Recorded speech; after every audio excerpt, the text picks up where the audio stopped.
Hello everyone, this is the part 3 video of your biochemistry practical exam question paper discussion and last 2 video में हमने अलग अलग urine test उसका principle procedure and observation and कुछ important question जो तुम लोगों को क्रॉसिंग के दौरान पूछा जाता है वो सब के बारे में हमने डिस्कस किया था। तो इस वीडियो में हम बाकी रहने वाले सारे पार्ट को हम कवर करेंगे, अलग अलग एस्टिमेशन और ओजीडीटी कार्व, फाइल्स, बायोमेडिकल वेस्ट मैनेजमेंट और स्पॉटिंग में जितना भी क्वेश्चन आता है वो सारे हम इस वीडियो में कवर करेंगे। एंड तुम लोगों का फाइवा एंड क्लिनिकल क्वेश्चन के लिए किस पोर्शन से तुम लोगों को देख के जाना है एंड थोड़ा बहुत एडकॉम के बारे में भी इस वीडियो में डिस्कस करने वाले हैं। So without any further delay let's start the video. तो अब हम आ चुके हैं क्वांटिटेटिव मेजरमेंट वाला पार्ट में, यहाँ पे जहाँ पे हम एस्टिमेशन करना है। तो कोलेस्ट्रॉल एस्टिमेशन, ग्लूकोज एस्टिमेशन, हमको यहाँ पे क्वांटिटी देखना है कि ब्लड में कितना कोलेस्ट्रॉल प्रेजेंट है या फिर ग्लूकोज कितना प्रेजेंट है, प्रोटीन कितना प्रेजेंट है, उसका कॉन्सेंट्रेशन मेजर करना है। ठीक है, तो इसको हम जल्दी जल्दी ख़त्म कर लेंगे और पूरा मतलब जितना भी एस्टिमेशन था तुम लोगों का तो वो पूरा एक ही पेज में कवर कर दिया है।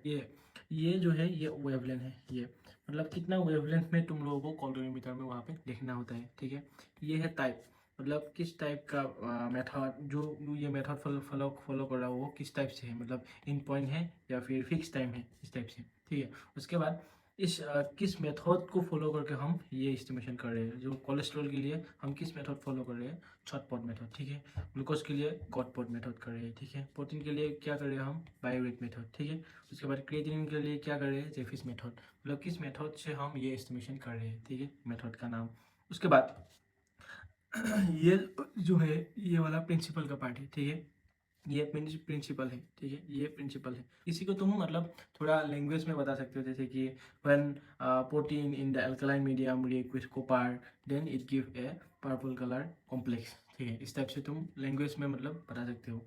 उसके बाद ये जो है ये वाला पार्ट तुमको ऐसे पता चलेगा कि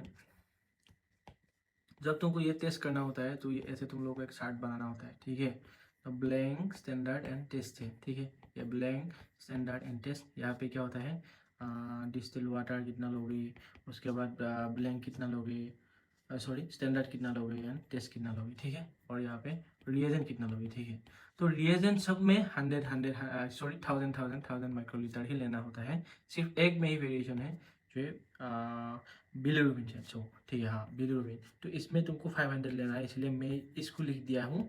बाकी सब में तुम्हें कितना लेना है, 1000। तो ये सबको याद रहता है, इसलिए मैं वो वाला पार्ट नहीं लिखा। ठीक है, उसके बाद यहाँ पे distil water, standard and test, ये कितना कितना लेना होता है। डिस्टिल वाटर ब्लैंक में लेना होता है, स्टैंडर्ड ये स्टैंडर्ड में कितना लेना होता है, ये टेस्ट में इसका कॉन्सेंट्रेशन कितना लेना होता है। ठीक है, ये वाला चीज़ मैंने यहाँ पे सॉरी हाँ यहाँ पे लिख दिया हूँ।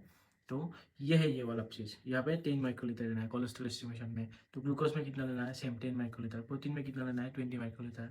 क्रिएटिनिन में कितना लेना है, 100 माइक्रोलीटर, इस टाइप से। ठीक है, इसमें इस टाइप से सब में लिखा हुआ है। उसके बाद इंक्यूबेशन टाइम पीरियड कितना है, मतलब कितना टाइम रुकने के बाद तुमको वहाँ पे कैलोरीमीटर में देखना होता है। ठीक है, तो इसमें इंक्यूबेशन टाइम पीरियड क्या है, 10 मिनट्स। ठीक है, कोलेस्ट्रॉल में, और ग्लूकोज एस्टिमेशन में 15 minutes. In the same way protein estimation में 10 मिनट्स। क्रिएटिनिन एस्टिमेशन जो होता है इसमें 2 बार रीडिंग लेना पड़ता है, इसलिए एक रीडिंग 30 सेकेंड में लेना होता है और एक रीडिंग 90 सेकेंड में लेना होता है। ठीक है, जैसे में यूरिया में क्या होता है, 3 मिनट्स रुकना होता है, उसके बाद एक क्रोमोजोम ऐड करना होता है, उसके बाद फिर से 5 मिनट रुकना है और उसके बाद ही रीडिंग लेना होता है। ठीक है, बाकी सब में ये 5 मिनट्स, इसमें 5 मिनट, इसमें 10 मिनट्स, लाइक दैट। ठीक है, उसके बाद तुमको एब्जॉर्बेंस ऑफ टेस्ट पता चल जाएगा टेस्ट करने के बाद। उसके बाद ये और ये तुम लोगों को पता होता है, तुमको निकलना होता है कॉन्सेंट्रेशन ऑफ द टेस्ट। ठीक है, सो ये वाला फॉर्मूला तुम्हें अप्लाई करना होता है। ठीक है, तो ये फॉर्मूला इनके लिए cholesterol, protein, urea, albumin, except creatinine and albumin. Creatinine में क्या हो रहा है, 2 बार रीडिंग ले रहे थे, इसलिए हमको दोनों का रेफरेंस मतलब डिफरेंस लेना पड़ता है। एक 90 सेकेंड वाला माइनस 30 सेकेंड वाला। ठीक है, दोनों में इसीलिए यही फॉर्मूला है, इसमें जस्ट डेल्टा डेल्टा लग गया, वही फॉर्मूला किसके लिए हो गया, क्रिएटिनिन के लिए होगा। ठीक है, अगर ये फॉर्मूला भूल जाओगे तो कैसे निकलना है वो भी मैंने बाद में बता दूंगा। ठीक है, उसके बाद है ये बिलिरुबिन। बिलिरुबिन में क्या होता है, इसमें क्या होता है, स्टैंडर्ड तुम नहीं लेते हो, सिर्फ ब्लैंक एंड टेस्ट होता है। ठीक है, इसीलिए इसमें थोड़ा फॉर्मूला अलग लगता है। इसमें क्या होता है, concentration of the test absorbance of the test into factor से मल्टीप्लाई करना होता है, और ये जो फैक्टर होता है वो 21 होता है। इसका मतलब absorbance of the test into 21 is equal to concentration of the test. ठीक है, तो इसमें तुम्हें क्या क्वेश्चन पूछ सकते हैं, यही क्वेश्चन हो जाएगा इसमें सब में कि कोलेस्ट्रॉल एस्टिमेशन कर रहे हो वो किस टाइप का मेथड है, वो मेथड का नाम क्या है, उसके बाद वो कितना कितना ब्लैंक में स्टैंडर्ड में कितना कितना लिए हो, इंक्यूबेशन टाइम पीरियड कितना है, प्रिंसिपल बताओ। सब में प्रिंसिपल ही मेन पूछते हैं, पहले पहले तुम लोगों को प्रिंसिपल ही पूछेगा। ठीक है, उसके बाद तुमको ये ऐड करके देना है कि जो कलर आ रहा है वो colour intensity of that colour is directly proportional to the concentration of the substance present in it. वो सब मतलब पूरा मतलब ये प्रिंसिपल बताने के बाद सबके बाद तुम ये वाला लाइन ऐड कर सकते हो, जो कलर आ रहा है ये वाला कलर जो है इसका intensity is directly proportional to the concentration of the substance. यही होता है बियर्ड्स लॉ। ठीक है, मैं इसको भी ऐसे ही अभी ही बता देता हूँ। तो जब क्वेश्चन पूछते हैं ना तुम लोगों को अगर कुछ आ नहीं रहा है तुमको यही पूछेगा कि बियर्ड्स लॉ क्या है, लैम्बर्ट लॉ वही बता दो। ठीक है, इस टाइप से। सो बियर्ड्स लॉ क्या है ये बोल दीजिए। When a parallel beam of light of monochromatic light is passes through a solution, the absorbance of the solution is directly proportional to the concentration of the substance present in the solution। ठीक है, यही Beer's law है। Absorbance is directly proportional to the concentration. ज़्यादा absorbance होगा तो ज़्यादा colour intensity colour होगा और ज़्यादा कॉन्सेंट्रेशन उस सब्सटेंस का वहाँ पे प्रेजेंट है, इसका मतलब। ठीक है, तो ये इससे तुम लोग का क्या होगा, absorbance is directly proportional to the concentration of the substance present it. ठीक है, लैम्बर्ट्स लॉ क्या है, लैम्बर्ट्स लॉ क्या है, absorbance is directly proportional to the partial length of light which is the thickness of the solution. ठीक है, तो ये A is equal to directly proportional to L. तो अब हम ये फॉर्मूला कैसे निकाल सकते हैं, इसी से निकाल सकते हैं। हमको तो ये ऐसे भी याद रखना है, तो ये याद रख ही जाएगा, A is directly proportional to C. ठीक है, और A is also directly proportional to L. So A is directly proportional to C L, तो इसको कांस्टेंट से मल्टीप्लाई कर दिया, एज इक्वल टू के सी एल, और इसमें यहाँ पे दोनों में टेस्ट लगा दिया और दोनों में स्टैंडर्ड लगा दिया। ठीक है, उसके बाद इसको डिवाइड कर दिया, एल एल दोनों तो सेम ही सोल्यूशन है ना, सब में मतलब क्या टेस्ट ट्यूब सेम ही है, तो टेस्ट ट्यूब का लेंथ तो सेम ही रहेगा, तो ये लेंथ कट जाएगा, उसके बाद के कट जाएगा, दोनों को डिवाइड कर देंगे जब, तो A T by A S and C T by C S. ठीक है, उसके बाद सी टी को एक साइड रख दूंगे, उसके बाद सी एस को इधर लेके जाऊंगे, ये फॉर्मूला आ गया ना। ठीक है, तो ऐसे ही तुम जब भूल जाओगे तो वो फॉर्मूला निकल सकते हो बियर्ड्स लैम्बर्ट्स लॉ से। ठीक है, उसके बाद तुम लोगों को पैरामीटर जानना होता है कि नॉर्मल लेवल क्या क्या होता है। ठीक है, ये भी मैंने इंक्लूड कर दिया हूँ। तो कोलेस्ट्रॉल कितना होता है normal level, less than 200 milligram पर डेल। इसका मतलब अगर लेस देन 200 मिलीग्राम पर डेल है, इसका मतलब वो नॉर्मल है। उससे ज़्यादा हो रहा है तो 250 तक भी मतलब थोड़ा नॉर्मल में ही काउंट कर देते हैं, उससे ज़्यादा आ रहा है तो वो क्या हो गया, हाइपर कोलेस्टेरोमिया। तो तुम्हें पूछ सकते हैं हाइपर कोलेस्टेरोमिया का कॉज क्या है, मतलब कब कब हो सकता है, हाइपोथायरॉयडिज्म में हो सकते हैं, नेफ्रोटिक सिंड्रोम में हो सकते हैं। तो इसमें से सब में तुमको बढ़ने से क्या होगा, कम होने से क्या होगा, ये पूछ सकते हैं। और इसमें तुम लोगों को जस्ट 3 मैक्सिमम 3-4 याद रखने से हो जाता है, लेकिन फिर भी मैंने ज़्यादा दे दिया ताकि तुम लोगों को मतलब ज़्यादा पढ़ने से कम 2-3 याद रह जाए। ठीक है, तो किसी का हो सकता है स्मोकिंग वाला, ओबेसिटी वाला याद रह जाए, किसी का हाइपोथायरॉयडिज्म वाला याद रह जाए, तो सबका अलग अलग होता है, इसीलिए मैंने ज़्यादा दे दिया हूँ, तो इसलिए तुम लोगों को आसानी हो जाएगा। उसके बाद कुछ ज़्यादा इंपॉर्टेंट है, जैसे कि हाइपर कोलेस्ट्रोल कॉज, ये ज़्यादा इंपॉर्टेंट है। ठीक है, उसके बाद ये हाइपर ग्लाइसेमिया, अगर तुम लोगों का ग्लूकोज मिल गया तो 100% पूछेगा ही पूछेगा हाइपर ग्लाइसेमिया का कॉज। ठीक है, हाइपर ग्लाइसेमिया हाइपोग्लाइसेमिया ये दोनों ही इंपॉर्टेंट है। ठीक है, हाइपो एल्बुमिनिमिया इंपॉर्टेंट है। इसका हाइपर एल्बुमिनिया ये मतलब तुम्हारा एल्बुमिन ज़्यादा हो रहा है, इससे उतना खास फर्क नहीं पड़ता है तुम्हारा बॉडी में, इसलिए ये उतना सिग्निफिकेंट नहीं है। ठीक है, उसके बाद मतलब फिर भी अगर कोई अगर पूछ लिया तो ताकि तुम बता सकते हो, इसलिए तुमको दे दिया। ठीक है, इसका एक निमोनिक्स भी दे दिया, FATS फैट्स HOD। ठीक है, मतलब फैट्स का HOD है ये, मतलब ट्राइग्लिसराइड कब बढ़ेगा, जब फैट्स बढ़ता है इसलिए, है ना। तो ये तुम मतलब निमोनिक से भी याद रखेगा, ये इंपॉर्टेंट है, ट्राइग्लिसराइड कब बढ़ेगा, अगर ट्राइग्लिसराइड मिलेगा तो 100% पूछेगा ही पूछेगा। ठीक है, तो ये ये थिंक सेम, ये इंपॉर्टेंट नहीं है। फिर भी अगर पूछ लिया जैसे कि क्यों क्यों इंपॉर्टेंट नहीं है, हाइपोट्राइग्लिसराइड, अगर तुम्हारा बॉडी में ट्राइग्लिसराइड कम है वो तो अच्छा ही है, लेकिन नॉर्मल से कम हो रहा है तो उतना खास मतलब फर्क नहीं पड़ता, मतलब इसका सिर्फ ट्राइग्लिसराइड कम होने से उतना खास मतलब फर्क नहीं पड़ता, लेकिन ये एक मार्कर है, मतलब इससे तुम बता सकते हो कि पेशेंट का क्या मतलब रिलेटेड कंडीशन हो सकते हैं। जैसे कि अगर हाइपोट्राइग्लिसराइडेमिया है, इसका मतलब वो पेशेंट मालनरिश हो सकता है। ठीक है, जैसे कि मतलब उसको कुछ खाना ही नहीं मिल रहा है, ठीक है, अच्छा या बुरा कुछ मिल ही नहीं रहा है, तो उसका क्या होगा, ऑफ कोर्स ट्राइग्लिसराइड कम हो जाएगा, इस टाइप से। ठीक है, सो यूडेमी ये बहुत इंपॉर्टेंट है, इसका तो पूरा मतलब renal cost, pre renal cost, post renal cost पूरा पूछता है, ठीक है। तो इसलिए मैंने पूरा डिवाइड भी करके दिया हूँ। तो ये बहुत इंपॉर्टेंट है, इसको तुमको याद रखना है। उसके बाद हाइपर ये इंपॉर्टेंट नहीं है, बिल्कुल भी नहीं है, मतलब अगर पूछे तो ताकि तुम बता पाओ, इसलिए मैंने दे दिया हूँ। उसके बाद हाइपर यूरेसिमिया यह बहुत बहुत ज़्यादा इंपॉर्टेंट है। इसमें मोस्ट कॉमन कॉट होता है, कॉट का क्लिनिकल मतलब क्वेश्चन भी आ सकते हैं। उसमें ज़्यादातर चांस यही रहता है कि फर्स्ट मेटाकार्पोफेरेंजियल जॉइंट जो है, मेटाटार्सोफेरेंजियल जॉइंट था शायद, यस। तो वहाँ पे अगर फूल रहा है, उसमें पेन हो रहा है, तो वो क्या हो सकता है, गोट हो सकता है, ठीक है। तो ऐसे ही तुम लोगों को दिया जाएगा। तो जो इंपॉर्टेंट नहीं है इतना, मैंने उसे ऐसे ऐसे लिख दिया, क्लिनिकल इतना इंपॉर्टेंट नहीं है, ठीक है। अगर पूछें तो एक दो का कॉस्ट तुमको याद रख सकते हो, ठीक है। उसके बाद ये बहुत इंपॉर्टेंट है, हाइपर बिलिरुबिनेमिया। तो इसमें क्या होता है, इनडायरेक्ट कॉज और डायरेक्ट कॉज दोनों पूछते हैं, मतलब अनकॉन्जुगेटेड बिलिरुबिन कब बढ़ रहा है एंड कॉन्जुगेटेड बिलिरुबिन कब बढ़ रहा है। तो अगर तुमने जोंडिस पढ़ा हुआ होगा तो वो मिल जाएगा। ये तुम लोगों को सेकेंड ईयर में भी अच्छे से मिलेगा, फिर से इंपॉर्टेंट है, ठीक है। तो ये सारा चीज़ तुम लोगों को फिर से सेकेंड ईयर में भी मिल जाएगा थोड़ा थोड़ा, ठीक है। तो इसलिए आप इसे याद रखोगे तो फिर वहाँ पे दिक्कत नहीं होगा, ठीक है। उसके बाद अच्छा, अभी तक तुम लोगों का पूरा 60 to 70% कम्प्लीट हो ही चुका है। तो यहाँ पे क्या हो गया, यूनिट टेस्ट पूरा कंप्लीट हो गया, सॉरी, यूनिट टेस्ट पूरा कंप्लीट हो गया, एस्टिमेशन पूरा कंप्लीट हो गया, ओस्पी कंप्लीट हो गया। स्पॉटिंग में से तुम लोगों का जल्दी जल्दी खत्म हो जाएगा। इसमें तो क्या होता है, यहाँ पे इंस्ट्रूमेंट का मैंने पूरा पीडीएफ, इसको ऐसे मुझे कुछ एक्सप्लेन करने का ज़रूरत नहीं है। यहाँ पे तुम लोगों को नेम पूछेगा, आइडेंटिफिकेशन पॉइंट पूछेगा, ये पीडीएफ में है। उसके बाद BMW में मैं दिखा देता हूँ, ठीक है। सो ये तो इस पीडीएफ में पूरा है इंस्ट्रूमेंट। ये क्या है, ये मतलब यहाँ वहाँ पे रखा हुआ रहेगा। तो उसमें क्या बोलना है, ये बिकर है, उसका आइडेंटिफिकेशन पॉइंट बोलना है, उसका यूज़ बोलना है, खत्म। 3 मार्क्स, 3 या फिर मैक्स टू मैक्स 5 मार्क्स रह सकता है, 2 यूज़ पूछ सकते हैं, ठीक है। तो इस टाइप से तुम लोग ये पूरा इंस्ट्रूमेंट, इसका आइडेंटिफिकेशन पॉइंट और उसका यूज़ ये जानना है। उसके बाद तुम लोगों को biomedical waste management and file में तुम लोगों को वहाँ पे एक फाइल दिया रहेगा।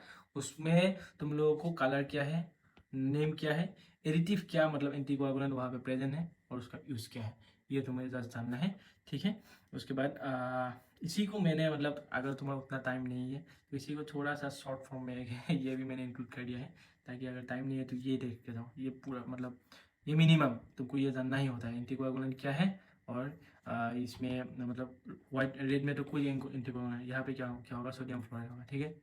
यूज़ कहाँ पे होता है, ग्लूकोज एस्टिमेशन। इस टाइप से ये तुमको याद करना है, किस किस फाइल में क्या क्या एंटीकोआगुलेंट या एडिटिव रहता है, और उसका यूज़ क्या क्या है, और उस फाइल का नाम क्या होता है, ठीक है। जैसे कि ये ब्लैक या साइट्रेट फाइल भी बोलता है, इस टाइप से, ठीक है, फ्लोराइड फाइल, इस टाइप से। उसके बाद ये है BMW, ये पूरा एक पेज है, इसको याद करना है तुमको, 3 to 5 मार्क्स मिल जाएगा इस टाइप से। सेकेंड ईयर में भी ये क्वेश्चन आएगा। और ये जो पेज मैंने उठाया है, ये सेकेंड ईयर माइक्रोबायोलॉजी के बुक से ही उठाया है। सो पूरा इंपॉर्टेंट है, बार बार तुमको मिलेगा, ये थर्ड ईयर में भी मिलेगा, फाइनल ईयर में हर बार मिलेगा, ठीक है। तो पूरा एक बार में याद रख दो, पूरा साल काम आ जाएगा, ठीक है।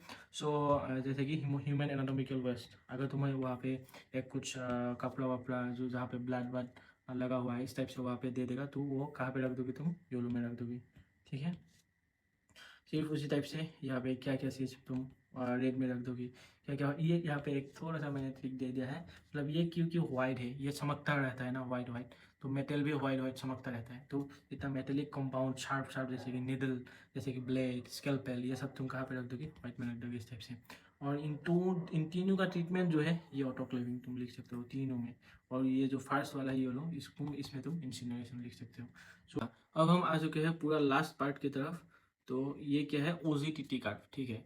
OGTT का मतलब क्या है, ऑरल ग्लूकोज टॉलरेंस टेस्ट, ठीक है। तो हम यहाँ पे क्या करते हैं, हम देखते हैं मतलब ग्लूकोज को कितना तो मतलब टॉलरेट कर पा रहा है बॉडी। मतलब यहाँ पे हम क्या करते हैं, ग्लूकोज को हम एडमिनिस्टर, ये दो टाइप का होता है, एक होता है GTT कार्ड, ठीक है, GTT ग्लूकोज टॉलरेंस टेस्ट। ये OGTT हो सकता है, IGTT हो सकते हैं। मतलब एक में हम क्या करते हैं, इंट्रावेनस ग्लूकोज इंजेक्ट कर देते हैं, और एक में क्या करते हैं, हम ऑरली मतलब ग्लूकोज खाने के लिए दे देते हैं। तो इंट्रावेनस कब करते हैं, जब मतलब कोई पेशेंट खा नहीं सकते हैं, ठीक है। तो इसमें क्या करते हैं, हम इंट्रावेनस कर लेते हैं, ठीक है। तो अगर ओरल कर रहे हैं, इसका मतलब OGTT, ठीक है। तो हम यहाँ पे क्या चेक करते हैं, हम एक पेशेंट को क्या करते हैं, ग्लूकोज को खाने के लिए देते हैं और उसके बाद क्या क्या होगा, उसका एब्जॉर्ब होगा, उसके बाद मेटाबॉलिज्म होगा। और मेटाबॉलिज्म होगा, अगर उसका इंसुलिन अच्छे से काम कर रहा है तो उसको मेटाबोलाइज करके अप्रोक्सीमेटली 2 घंटे के अंदर उसको फिर से मतलब नॉर्मलाइज तक, एक लेवल तक, जैसे कि हमने क्या पढ़ा था, नॉर्मल है तो फिर 140 से नीचे आना चाहिए। जैसे कि यहाँ पे क्या था, जो डायबिटीज़ का जो WHO क्लासिफिकेशन पढ़ा था ना हमने, तो वहाँ पे क्या था, 140 के नीचे डायबिटिक था, यस। जो 140 मिलीग्राम पर डी एल, सॉरी 140 मिलीग्राम पर डी एल से नीचे अगर है, 2 आवर्स प्लाज्मा ग्लूकोज, मतलब 2 घंटे के बाद OGDT मतलब ऑरेंज ग्लूकोज टॉलरेंस का कार्ब जो है, अगर 2 घंटे के बाद 140 के नीचे आ रहा है, इसका मतलब वो नॉर्मल है। अगर लेकिन अगर वो 200 या उससे ज़्यादा आ रहा है तो वो डायबिटिक है। तो वही होता है कि 2 घंटे के अंदर अगर उसका इंसुलिन अच्छे से काम कर रहा है तो फिर उसका पूरा मतलब मेटाबॉलिज्म होगा। तो उसके बाद उसका मतलब फिर से एक पीक आएगा, उसमें ग्लूकोज बढ़ जाएगा ब्लड में, जब एब्जॉर्ब होगा पूरा पूरा मतलब एब्जॉर्ब होने के वाला जो ग्लूकोज है पूरा ब्लड में आ जाएगा। उसके बाद उसका मेटाबॉलिज्म होगा, फिर से वो नॉर्मल लेवल तक आ जाएगा। ये नॉर्मली होता है। तो अगर उस पेशेंट का इंसुलिन अच्छे से काम नहीं कर रहा है, उसका मेटाबॉलिज्म जल्दी नहीं होगा, इसका मतलब वो ग्लूकोज को अच्छे से टॉलरेट नहीं कर पा रहे हैं। तो उसमें क्या करते हैं, हम ग्लूकोज से वो ग्लूकोज भी देखते हैं ब्लड में कितना आ रहा है, और हम यूरिन सैंपल भी देखते हैं। तो यूरिन में भी मतलब अगर टॉलरेट नहीं कर पा रहा है, इसका मतलब वो यूरिन में चला जाएगा 180 से ऊपर है। जैसे कि ये क्या है, 2 घंटे के बाद भी अगर 200 से ऊपर आ रहा है, मतलब ये 2 घंटे के बाद जब हम चेक करेंगे उसके बाद भी अगर 200 से ऊपर आ रहा है तो वो क्या होगा, डायबिटिक हो जाएगा। ठीक है, तो उसमें क्या होता है 75 ग्राम, ठीक है। तो 75 ग्राम ऑफ ग्लूकोज एक एडल्ट के लिए, ऐसे तो क्या होता है 1.75 ग्राम होता है, 1.7 ग्राम पर केजी होता है। मतलब 1 केजी का पेशेंट हुआ, इसका मतलब 1.75। तो हम क्या करते हैं, एक पेशेंट को रात कुछ खाने के लिए माना करते हैं, फास्टिंग, मतलब फास्टिंग स्टेट में उसको हॉस्पिटल बुला लिया जाता है। उसके बाद क्या होता है, मतलब 12 to 14 आवर फास्टिंग होने के बाद उस पेशेंट को एक हम क्या क्या करते हैं, ऑरेली ग्लूकोज दे देते हैं। कितना ग्लूकोज देते हैं, 75 gram of glucose in 300 ml of water. 300 ml of water में 75 ग्राम ग्लूकोज मिक्स कर देते हैं। उसके बाद उसको वो पीने के लिए दिया जाता है। तो जब वो पी जाता है, उसके बाद उसका ब्लड में ग्लूकोज का कितना मात्रा बढ़ रहा है, उसके बाद कितना कम हो रहा है, वो हम टाइम टू टाइम मेजर करते हैं। वो पहले क्या करते थे, हाँ आधा घंटा, उसके बाद 1 घंटा, उसके बाद 1.5 घंटे के बाद, ऐसे मतलब हम मेजर करते थे। अभी भी करते हैं, लेकिन अभी मतलब ज़्यादा ये क्या होता है, 1 घंटे के बाद एक बार मेजर करते हैं, 2 घंटे के बाद एक बार मेजर करते हैं, और कभी कभी कुछ कुछ चीज़ में 3 घंटे, जैसे कि प्रेगनेंसी में 3 घंटे के बाद भी कभी कभी मेजर करते हैं। ठीक है, जो मेन रीडिंग है वो 2 घंटे वाला रीडिंग होता है। ठीक है, उसमें अगर 140 के नीचे आ रहा है तो वो डायबिटिक नहीं है, नॉर्मल है। और अगर 200 या उससे ज़्यादा आ रहा है तो वो क्या हो जाएगा, वो डायबिटिक हो जाएगा 2 घंटे के बाद भी, अगर 200 के ज़्यादा है। तो ये ग्राफ क्या है, ये ग्राफ में क्या हो रहा है, जैसे कि तुम देख पा रहे हो, वो क्या हो रहा है, पहले तो इतने क्या 50-70 मतलब अप्रॉक्सीमेटली 70 ऐसा था। ये क्या है, ये फास्टिंग लेवल में, फास्टिंग स्टेट में जब एक बार लेते हैं पहले पहले पहले, तो वो ये है पहला वैल्यू। हाँ, उसके बाद ग्लूकोज एडमिनिस्टर किया, उसके बाद क्या हुआ, उसके ब्लड में ग्लूकोज राइज हुआ है। इस टाइप ये वाला क्या हो रहा है, यहाँ पे एब्जॉर्प्शन हो रहा है। उसके बाद क्या हो रहा है, मेटाबॉलिज्म हो रहा है, तो कम हो रहा है, कम कम होने के बाद 2 घंटे के बाद क्या हो गया, तो पूरा मतलब यहाँ पे कितना हो रहा है, 100 से भी नीचे है। हमने क्या बोला था, 140 के नीचे होना चाहिए, तो 100 से भी नीचे है, तो इसलिए ये क्या है, नॉर्मल है, इसमें कुछ प्रॉब्लम नहीं है। ठीक है, यहाँ पे रेनल थ्रेशोल्ड कितना है, 180। अगर 180 ये यहाँ से अगर ऊपर जाएगा कर्व, तो क्या होगा, यूरिन में ग्लूकोज प्रेजेंट हो जाएगा। और रोथेरास में भी अगर वहाँ पे कीटोन बॉडी प्रेजेंट है तो रोथेरास भी पॉजिटिव आ जाए। ठीक है, तो इसमें सब कुछ नेगेटिव है क्योंकि ये नॉर्मल है। तो ये कर्व जो अगर तुमको दे दिया जाए तो तुमको क्या लिखना है, ये कर्व क्या है, नॉर्मल है। ठीक है, उसके बाद ये इसमें क्या हुआ है, थोड़ा एक एक बार ही क्या हुआ है, जब 1 घंटे के अंदर, लेकिन 2 घंटे के अंदर फिर से वो नीचे आ चुका है। ठीक है, तो इसमें क्या हुआ है, एक बार के लिए थोड़ा 1 घंटे के बाद 1 घंटे में क्या हुआ था, थोड़ा सा ज़्यादा बढ़ चुका था यहाँ पे, और एक बार के लिए यूरिन में ग्लूकोज पॉजिटिव आ गया। ठीक है, तो इसलिए 1 घंटे के बाद जब ले लिए थे वो ग्लूकोज पॉजिटिव आ गया था। उसके बाद फिर से जब हम यूरिन टेस्ट लिए उसमें ग्लूकोज नहीं था। ठीक है, तो अगर ऐसा पेशेंट है, फिर से मतलब नॉर्मल तक आ गया लास्ट में, तो ऐसा पेशेंट है तो फिर वो डायबिटिक तो नहीं है, लेकिन वो इम्पेयर्ड है। तो इसका मतलब क्या है, वो प्री डायबिटिक कंडीशन में है। तो ठीक है, तो वो पेशेंट क्या है, प्री डायबिटिक कंडीशन में है। उसके बाद ये तुम देखो यहाँ पे क्या हो रहा है, यहाँ पे भी लास्ट में तो यहाँ पे 2 घंटे के बाद जो है वो नॉर्मल लेवल में ही आ रहा है, ठीक है, 140 के नीचे ही आ रहा है, लेकिन 1 घंटे का बाद बहुत ज़्यादा आ रहा था। मतलब एक बीच बीच वाले जो टाइम पीरियड है वहाँ पे ब्लड में ग्लूकोज का लेवल बहुत ज़्यादा आ रहा था। इसका मतलब क्या हो सकता है, इसका मतलब हो सकता है एब्जॉर्प्शन बहुत ज़्यादा हो रहा है। मतलब प्रॉब्लम कहाँ पे है, प्रॉब्लम कहाँ पे है, प्रॉब्लम एलिमेंट्री कैनल पे है। एब्जॉर्प्शन हो गया, उसके बाद मेटाबॉलिज्म बढ़िया से हो रहा है, इंसुलिन भी आ गया, पूरा मेटाबॉलिज्म करके पूरा मतलब लास्ट में ख़त्म कर दिया, लेकिन बीच में बहुत ज़्यादा आ गया था। इसका मतलब वो पेशेंट डायबिटिक नहीं है, उसका इंसुलिन में कुछ प्रॉब्लम नहीं है। प्रॉब्लम कहाँ पे था, थोड़ा मतलब एलिमेंट्री कैनल में। तो इसीलिए ये वाला पेशेंट को हम क्या बोलते हैं, एलिमेंट्री ग्लाइकोजीमिया, ठीक है। तो यहाँ पे क्या होता है, एलिमेंट्री ग्लाइकोसिमिया कब कब प्रेजेंट होता है, post gastrectomy and most commonly hyperthyroidism, जब पेशेंट हाइपरथायरॉइडिज्म पेशेंट जो होता है उसमें, और गैस्ट्रेक्टोमी मतलब जिसमें पूरा स्टोमक ही रिमूव कर दिया, या फिर गैस्ट्रोजेजिनेक्टोमी स्टोमक एंड जेजुनम रिमूव कर दिया, तो ऐसे पेशेंट में क्या होता है, एलिमेंट्री ग्लाइकोजिमिया होता है, ठीक है। उसके बाद ये वाला ग्राफ देखो, यहाँ पे क्या हो रहा है, पूरा 2 आवर्स में क्या हुआ, 140 के ऊपर है, ठीक है, और अभी भी मतलब कम नहीं हुआ है, और इसमें ग्लूकोज भी पूरा प्रेजेंट है। 2 घंटे में भी उस मतलब यूरिन में ग्लूकोज आ रहा है उस पेशेंट का, तो इसका मतलब क्या है, ये डायबिटिक पेशेंट है। इसीलिए ये क्या होगा, मॉडरेट डायबिटिक मेलाइटस। और डायबिटीज का कॉज तो सबको पता होता है, ओबेसिटी, सीडेंटरी लाइफस्टाइल, या फिर टोटल पेनक्रियास ही रिमूव कर दिया, ठीक है, या फिर पेनक्रियास का इन्फ्लेमेशन हो रहा है, क्रोनिक पेनक्रियाटाइटिस, तो ये सब में क्या होता है, डायबिटिक पेशेंट होता है। डायबिटिक पेशेंट में क्या होगा, 2 घंटे के बाद भी उसका मतलब ग्लूकोज नॉर्मल लेवल तक नहीं आएगा, 140 के नीचे नहीं आएगा, ठीक है, और यूरिन में भी ग्लूकोज रहेगा, ठीक है। उसके बाद देखो ये वाला सेम इम्पेयर्ड वाला सेम ग्राफ ही दिया है। उसके बाद ये देखो यहाँ पे क्या हो रहा है, यहाँ पे बहुत अभी भी बहुत ऊपर है, ठीक है। उसके बाद तुम देखोगे रोथेरास टेस्ट जब देख रहे हो वहाँ पे भी पॉजिटिव, रोथेरास टेस्ट भी पॉजिटिव, इसका मतलब कीटोन बॉडी भी मतलब यूरिन में बाहर हो रहा है। इसका मतलब क्या है, ये डायबिटिक का मतलब लास्ट स्टेज तक जा रहा है, सीवियर डायबिटीज हो रहा है, तो उसको क्या बोलते हैं, डायबिटिक कीटोसिडोसिस, ठीक है। तो वो कब कब हो सकता है, प्रोलॉन्ग स्टार्वेशन में हो सकता है, सीवियर डायबिटीज मेलाइटस में हो सकते हैं, एंड प्रेगनेंसी में हो सकते हैं, ठीक है। उसके बाद ये जो पेशेंट है ये भी same diabetic ketoacidosis, same same graph है, सेम ग्राफ है, ये टीयर भी ऊपर ही है, रेनल थ्रेशोल्ड के ऊपर, मतलब रेनल थ्रेशोल्ड के ऊपर है अभी भी, और रोथेरास टेस्ट भी पॉजिटिव आता है, तो फिर वो क्या होता है, डायबिटिक कीटोसिडोसिस, ठीक है। इसके बाद ये फिर से नॉर्मल दे दिया है, तो वही ग्राफ है, और एक ग्राफ है ये क्या हो रहा है, यहाँ पे क्या हो रहा है, रेनल में प्रॉब्लम है यहाँ पे, हर बार कार्ब तो ठीक है, लेकिन हर बार यहाँ पे क्या हो रहा है, जो थ्रेशोल्ड के तो नीचे, रेनल थ्रेशोल्ड कितना था, 180 मिलीग्राम पर डेल, लेकिन यहाँ पे क्या हो रहा है, 180 के नीचे ही है ब्लड, हर टाइम ग्लूकोज का लेवल ब्लड में 180 के नीचे ही आ रहा है, फिर भी यूरिन में ग्लूकोज मिल रहा है। इसका मतलब प्रॉब्लम कहाँ पे है, किडनी पे है, ठीक है। इसीलिए इसको क्या बोलते हैं, रेनल ग्लाइकोजीमिया बोलते हैं, ठीक है। इसमें क्या होता है, मैंने पहले भी बताया था, रेनल का जो थ्रेशोल्ड लेवल है वो लो हो जाता है, 180 से नीचे आ जाता है, मतलब रेनल थ्रेशोल्ड 50 तक आ चुका है, इस टाइप से है, ठीक है। तो वो कब कब हो सकता है, प्रेगनेंसी में हो सकता है, एक्यूट ट्यूबुलर नेक्रोसिस में हो सकता है, क्रोनिक किडनी डिजीज, किडनी मतलब किडनी का कुछ प्रॉब्लम हो जाए तो वो रेनल ग्लाइकोजीमिया हो सकता है, ठीक है। तो ये भी सेम रेनल ग्लाइकोजीमिया ही है।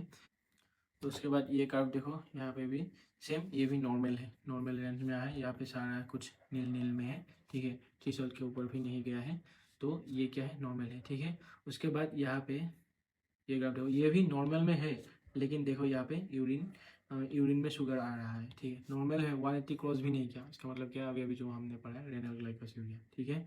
यहाँ पे क्या हो रहा है, यहाँ पे तो पूरा मतलब ये पॉजिटिव पॉजिटिव यूरिन में सब में मतलब शुगर आ रहा है, तो ये क्या होगा, डायबिटीज मेलाइटस हो जाएगा, क्योंकि यहाँ पे 180 मतलब जब 2 आवर्स में देखा था तब भी यहाँ पे 140 के ऊपर था, मतलब इसलिए क्या होगा, ये डायबिटीज हो जाएगा, ठीक है। और अगर डायबिटिक कीटोसिडोसिस होता तो फिर यहाँ पे रोथेरास टेस्ट भी पॉजिटिव आ जाता, ठीक है। उसके बाद ये कुछ क्लिनिकल क्वेश्चन है जो तुम लोगों को पूछ सकते हैं, ये भी मैंने इस पीडीएफ में ही इंक्लूड कर, मैं इस पीडीएफ को ऐसे बना रहा था कि ताकि सारा कुछ तुम लोगों का इंक्लूडेड हो जाए।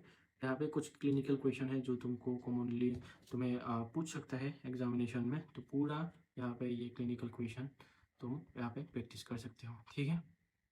उसके बाद तुम लोगों को रह गया फाइवा क्वेश्चन।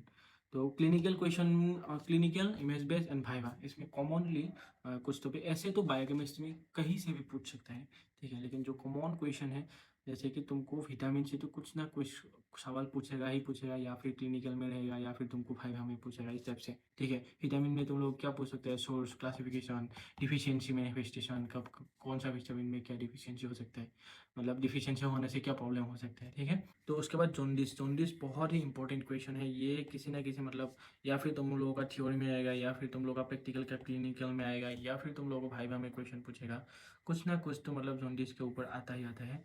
और उसमें से भी AST लेवल कब बढ़ता है, ALT लेवल, मतलब जो लिवर फंक्शन टेस्ट वाला पार्ट होता है वो बहुत बहुत बहुत ज़्यादा इंपॉर्टेंट है। उसके बाद इंपॉर्टेंट है KFT एंड TFT, तो सबसे ज़्यादा इंपॉर्टेंट जो है वो LFT है। उसके बाद इम्यूनिटी, इम्यूनिटी में से तुम लोगों को भाई में कोई क्वेश्चन पूछ सकते हैं, उसका डेफिनेशन, इम्यूनिटी का मतलब क्या है, जैसे उसके बाद क्लासिफिकेशन तुम लोगों को पूछ सकते हैं, उसके बाद स्ट्रक्चर एंड फंक्शन, ये सब बहुत इंपॉर्टेंट है। उसके बाद प्रोटीन, ये क्लिनिकल क्वेश्चन आ सकता है, इमेज बेस्ड क्वेश्चन में भी आ सकता है, मानस मास क्लासिफिकर। उसके बाद एंजाइम, एंजाइम का डेफिनेशन, ये बहुत इंपॉर्टेंट, एंजाइम, इम्यूनिटी, विटामिन, ये सब पूरा फेवरेट पार्ट होता है टीचर्स लोगों का, ठीक है। उन लोगों का डेफिनेशन क्या है, क्लासिफिकेशन क्या है, रेगुलेशन क्या है, ये थ्योरी में भी तुम लोगों को बहुत इंपॉर्टेंट है। Difference with the coenzyme, isoenzyme and cofactor. What is the difference? What is the difference between coenzyme and isoenzyme? What is the difference between coenzyme and cofactor? It's like that. PUFA, polyunsaturated fatty acid, fat of acetyl coenzyme है, ये सब मतलब पूरा पूछता है, ठीक है। उसके बाद एंटीऑक्सीडेंट क्या है, फ्री रेडिकल्स क्या है, कैसे एंटीऑक्सीडेंट फ्री रेडिकल से हमको प्रोटेक्ट करके रखता है, ठीक है। एंटीऑक्सीडेंट का एग्जांपल क्या है, इस टाइप से। डाइटरी फाइबर्स, डाइटरी फाइबर्स क्यों हेल्पफुल है, डायबिटीज़, ये सब में क्यों डायबिटरी फाइबर्स खाना होता है, ठीक है, इस टाइप से। उसके बाद मिनरल, जिंक, सेलेनियम, ये सब थोड़ा थोड़ा इंपॉर्टेंट है। उसके बाद एसिड बेस बैलेंस, ये इसमें तुम लोगों का पीएच और जो होता है मेटाबॉलिक एसिडोसिस, मेटाबॉलिक अल्कोलोसिस, ये सब का तुम लोगों का क्लिनिकल क्वेश्चन आ सकते हैं। बायो ट्रांसफॉर्मेशन और डिटॉक्सिफिकेशन, ये चैप्टर बहुत इजी है लेकिन बहुत स्कोरिंग भी है, और इसमें से तुम लोगों को थ्योरी का भी क्वेश्चन आ सकता है, प्रैक्टिकल का भी क्वेश्चन आ सकता है, और क्लिनिकल क्वेश्चन भी आ सकता है। बायो ट्रांसफॉर्मेशन एंड डिटॉक्सिफिकेशन ये तो पढ़ना ही पढ़ना है इसलिए। तो उसके बाद डायबिटीज़ एंड कार्डियोवास्कुलर डिजीज़, ये सब बहुत इंपॉर्टेंट है आजकल, मतलब क्योंकि ये आजकल बहुत कौन, डायबिटीज़ तो पूरा इंडिया का मतलब कैपिटल है डायबिटीज़, ठीक है। तो कार्डियोवास्कुलर डिजीज, MI, एथेरोस्क्लेरोसिस, ये सब बहुत इंपॉर्टेंट है। MI का क्लिनिकल क्वेश्चन आ सकता है, एथेरोस्क्लेरोसिस, चेस्ट पेन, ये सब का क्लिनिकल क्वेश्चन आ सकता है। ओबेसिटी, ओबेसिटी से लीड कर सकता है डायबिटीज़, ओबेसिटी से लीड कर सकता है हाइपरटेंशन, ये सब क्लिनिकल क्वेश्चन के लिए बहुत इंपॉर्टेंट है, ठीक है। उसके बाद lipoprotein, HDL, LDL, VLDL, IDL, ये सब ये तो पूछता ही पूछता है। Why HDL is called good cholesterol, why LDL is called bad cholesterol, like that. Chylomicrons क्या होता है, ग्लाइकोजन स्टोरेज डिजीज के बारे में बताओ, एल्केप्टोन्यूरिया क्या है, फिनोल्कीटोन्यूरिया क्या है, इसका मतलब जो किस चीज़ में मतलब किस मेटाबॉलिज्म ने किस रिएक्शन में, इसको बोलते हैं इनबॉर्न एरर ऑफ मेटाबॉलिज्म, ठीक है। एंड उसके बाद गॉट, ये भी बहुत इंपॉर्टेंट क्वेश्चन है, ये भी भाइवा में भी आ सकता है, क्लिनिकल में भी दे सकता है, और तुम लोग का थ्योरी में भी आ सकता है, ठीक है। जब यूरिक एसिड लेवल बढ़ जाता है, और ये भी आजकल मतलब कॉमन भी है, मतलब लोगों में पाया जाता है। तो यही था, वैसे तो किसी से भी पूछ सकता है, तो लेकिन ये कुछ टॉपिक है जो तुमको जानना ही जानना होता है।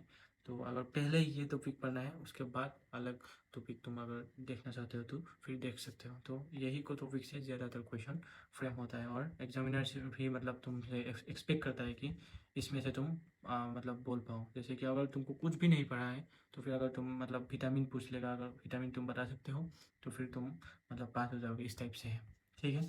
तो हम अभी देखते हैं कि कुछ रह गया या फिर ख़त्म है। तो यहाँ पे तुम लोगों को यूरिन टेस्ट हो गया, एस्टिमेशन हो गया, उस पर हो गया। स्पॉटिंग में तुम लोगों को इंस्ट्रूमेंट बता दिया, BMW दे दिया। टेस्ट मतलब टेस्ट तो यहाँ से ही कुछ आ सकता है, ठीक है। उसके बाद फाइल्स भी हो गया, क्लिनिकल क्वेश्चन, इमेज बेस्ड और साधन टेस्ट, ये भी हो गए। एटकॉम है, ठीक है। तो एटकॉम में क्या है, वैसे तो कुछ भी सवाल दे सकता है, लेकिन कुछ चीज़ें तुमको याद रखना है। मैं इसको भी इंक्लूड कर दूंगा, नोट्स में लिख दूंगा, ठीक है। बाद में तुम जो PDF मिलेगा उसमें मिल जाएगा, ठीक है। तो एटकॉम में तुमको कुछ चीज़ें ध्यान रखना है। पहले पहले तो क्या है, पेशेंट को जाके खुद का मतलब कुछ ऐसा एक आदमी वहाँ पे रखा हुआ होगा, या फिर किसी को बैठा दिया होगा, तो उसको मतलब पेशेंट बना के दिया जाएगा। तो तुम एक डॉक्टर उस टाइप से तुमको शायद वैसे बात करने के लिए, जैसे कि वो ऐसा क्वेश्चन हो सकता है कि उसका मतलब ब्लड निकलवाना है, तो तुम कैसे प्रोसीड करोगे, ठीक है। ब्लड टेस्ट करना है इस टाइप से, या फिर उसका ओजिडिटी टेस्ट करना है, कैसे प्रोसीड करोगे। तो पहले पहले कुछ चीज़ का तुमको याद रखना होता है, तो तुम्हें एटकॉम में अच्छा मार्क मिलने के लिए हो सकता है तुम प्रोसीजर बहुत अच्छे से करो, लेकिन कुछ कुछ चीज़ें तुमने स्किप कर दिया तो फिर उसका मार्क्स नहीं मिलेगा। जैसे कि तुम पहले जाके तुमको फर्स्ट इंट्रोडक्शन देना है कि मैं डॉक्टर अमुक हूँ, या फिर मैं मेडिकल स्टूडेंट का फर्स्ट ईयर का या सेकेंड ईयर का एक स्टूडेंट हूँ, ये हूँ, मतलब खुद का इंट्रोडक्शन देना है कि मैं कौन हूँ। उसके बाद पेशेंट को बोलना है कि मैं मेरा लैंग्वेज जो है वो आप समझ पा रहे हैं कि नहीं, लेकिन मैं कुछ भी बताते रहूँगा उसको कुछ समझ में भी नहीं आ सकता है ना। तो फिर क्या वो कौन सा लैंग्वेज में कंफर्टेबल है, उसी लैंग्वेज में तुम्हें बात करना है। तो वहाँ पे इंग्लिश में बोलना नहीं है, हिंदी में बोलना है। अगर वो पेशेंट एसामिस में बोल रहा है तो फिर तुमको एसामिस में कंफर्टेबल है वो बोल रहा है, तो फिर तुमको भी एसामिस में उस पेशेंट के साथ बात करना है, ठीक है। उसके बाद तुम लोगों को वो प्रोसीजर एक्सप्लेन करना है। उसके बाद फिर से अगर कुछ प्रोसीजर कर रहे हो, कुछ एग्जामिनेशन कर रहे हो, तो तुम्हें वो उसमें पेशेंट को कंसेंट लेना है कि मैं आपको मतलब कुछ ऐसा सवाल पूछ सकते हो क्या, मैं आपका ये एग्जामिनेशन कर सकता हूँ क्या, मैं इस टाइप से, मतलब पहले प्रोसीजर को समझाना है कि ये होगा एग्जामिनेशन करूँगा तो आप, या फिर ब्लड टेस्ट कर रहा हो तो क्या क्यों क्यों कर रहा हो, क्योंकि आपका यह मलेरिया है, फीवर हो सकता है, या मतलब 100% है या नहीं है, उसको देखने के लिए हमको ब्लड लेना है आपसे, इस टाइप से तुमको एक्सप्लेन करना है प्रोसीजर। उसके बाद अगर तुम लेना चाहते हो तो उससे कॉन्सेंट लेना है, क्या मैं ले सकता हूँ अभी, ठीक है, या फिर ये क्या मैं टेस्ट कर सकता हूँ। और उसके बाद अगर तुम पेशेंट को कुछ एडवाइस कर रहे हो, जैसे कि अगर वो डायबिटिक पेशेंट है तो तुम बोलोगे कि तुम एक्सरसाइज करना है, सॉल्ट इनटेक कम कराना है, इस टाइप से। उसके बाद या फिर तुम मतलब इस पेशेंट का कुछ डायबिटीज सस्पेक्ट कर रहे हो, ठीक है, लेकिन उस तुम्हारे टेस्ट में नहीं मिल रहा है, तुम चाहते हो कि तुम ओजीडीटी करना चाहते हो, ऑरल ग्लूकोज टॉलरेंस टेस्ट, तो उसके लिए तुम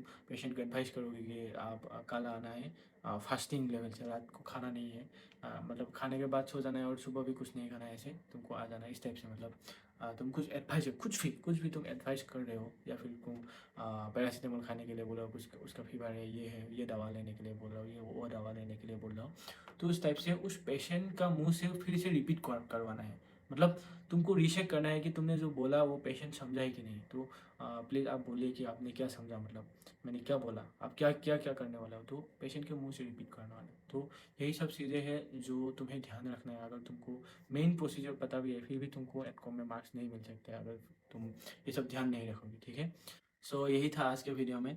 तो थोड़ा सा शायद वो वीडियो लंबा हो चुका है, लेकिन फिर भी मैं चाहता था कि जितना भी पूछ सकता है वो सारा चीज़ मतलब इस पीडीएफ में इंक्लूड करो। तो अब तक आपको ही समझ में आया होगा कि मैंने कितना मतलब एफर्ट लगाया है। तो थोड़ा सा भी अगर हेल्प हुआ है तो फिर ज़रूर वीडियो को लाइक करना है और शेयर करना, उस कुछ मतलब कमेंट करके जाना है। एंड इतना तक वीडियो को देखने के लिए बहुत बहुत धन्यवाद।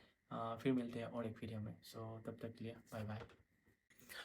एंड हाँ, वो पीडीएफ मैंने डिस्क्रिप्शन में ऐड कर दूंगा या फिर पिन कमेंट में मिल जाएगा। तो सबको मतलब कुछ कुछ लोगों को वहाँ से डाउनलोड नहीं हो सकता है, तो अगर ऐसा कोई प्रॉब्लम हो जाए तो फिर मुझे जस्ट डीएम कर देना, इंस्टाग्राम में भी कर सकते हो। जस्ट लिख देना है कि बायोकेमिस्ट्री प्रैक्टिकल नोट्स, मैं वो शेयर कर दूँगा। और इस वीडियो में भी कुछ भी डाउट है तो फिर मुझे वो कमेंट सेक्शन में बता सकते हो, या फिर इंस्टाग्राम में, या फिर किसी भी सोशल प्लेटफॉर्म में मेरे से कनेक्ट कर सकते हो। So thank you.